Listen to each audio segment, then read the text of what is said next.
Hello guys, welcome back to my channel. ഇന്ന് നമ്മൾ നോക്കാൻ പോകുന്നത് എനംസിലെ ഫിഗേഴ്സിൻ്റെ ഒരു ക്വസ്റ്റ്യൻസ് ആണ്. അപ്പോൾ നമുക്കിതിൻ്റെ ആൻസർ കണ്ടെത്തുക എങ്ങനെയാണെന്ന് നോക്കാം. ആദ്യത്തെ ചിത്രത്തിലേക്ക് നോക്കുകയാണെങ്കിൽ നമുക്കിവിടെ ഒരു പ്ലസ് ആണ് കാണാൻ പറ്റുന്നത്.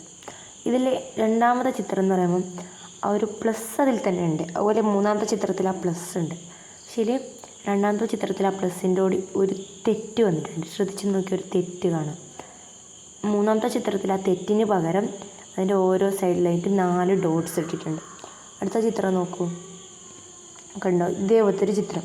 രണ്ടാമത്തെ ചിത്രത്തിൽ അതിന് തെറ്റിട്ടു, മൂന്നാമത്തെ ചിത്രത്തിൽ അതിന് ചുറ്റും ഡോട്ട് ഇട്ടു. തെറ്റ് ഒഴിവാക്കിയിട്ടാണ് ഡോട്ട് ഇടുന്നത്. അപ്പം ഇവിടെയുള്ള ഈ ക്വസ്റ്റ്യൻ മാർക്കുകളെടുത്ത് ഏതായിരിക്കും?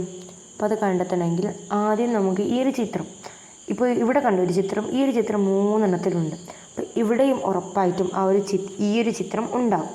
നമുക്ക് ആ ഒരു ചിത്രം വരക്കാതെ റഫായിട്ട് വരച്ചാൽ മതി. അപ്പോൾ ഇതാണ് ആ ചിത്രം എന്ന് വിചാരിക്കും. അപ്പം രണ്ടാമത്തേൽ തെറ്റിട്ടു. അപ്പോൾ മൂന്നാമത്തേൽ ചുറ്റിനും 4 ഡോട്ട്സാണ് ഉള്ളത്. അപ്പോൾ നമുക്ക് ഓപ്ഷൻസിലൊക്കെ ഉണ്ടാവും ഉള്ളിൽ ഡോട്ട്സൊക്കെ ഇട്ടിട്ട്. ഇതിലൊന്ന് നോക്കിയാൽ ഇവിടെ ഒന്നും ഉള്ളിലല്ല ഡോട്ട്സ് ഇട്ടത്. അപ്പം എൻ്റെ ഈ ഒരു ഭാഗത്തായിരിക്കും. ഇത് ഓപ്ഷനിലുണ്ടാവും. ഓപ്ഷനിലുള്ള നിങ്ങൾക്ക് കണ്ടാൽ മനസ്സിലാവും. അപ്പം ശരിയായ ആൻസർ എന്ന് പറയുന്നത് ഇതാണ്. അപ്പോൾ നിങ്ങൾക്ക് എല്ലാവർക്കും മനസ്സിലായി എഴുതുന്നു. അപ്പം വീണ്ടും വരേക്കും ബൈ ബൈ.